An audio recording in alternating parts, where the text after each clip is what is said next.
Hello and welcome to this week's 1 Minute Word.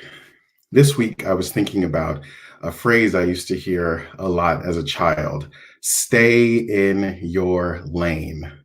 What this appropriately meant was that you shouldn't be doing anything that you either didn't have the title, the age, maybe gender, role, whatever to do. You were supposed to stay within the box that had been defined by you, by your family, by your church, by other folks.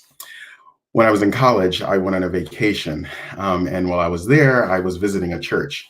And while I was at that church, I felt this overwhelming spiritual call to pray for a particular woman at that church. I was so afraid, though, of stepping out of my lane that I did not pray for this woman. During Sign of Peace, this woman who was seated at the front of the church somehow found her way to the back of the church where I was sitting as a guest to particularly hug me. When she hugged me and I hugged her, I had no other choice than to follow the leading of the Spirit that I was feeling on the inside.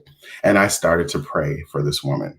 What I remember from that moment is I remember her tears. I remember our embrace. I remember some other members of the church coming around us as she was having her moment and I was allowing myself to be used by the Spirit.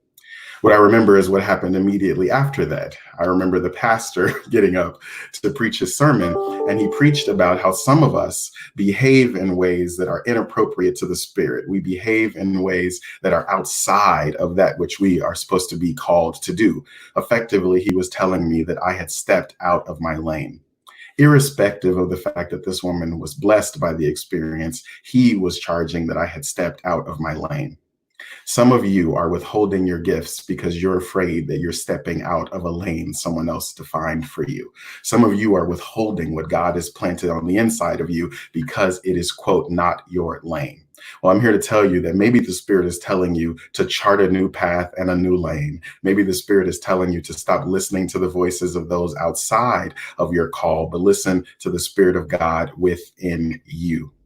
Some of the pastors right now are struggling with the lane of governors and the lane of mayors who decided that we should open things back up. But you know in your heart and in your spirit that this is just not the time. So I salute you to keep listening to the Spirit. I salute you to stay in the lane that the Spirit has given unto you, that you might be a blessing to those with whom you have a spiritual leadership and a spiritual responsibility.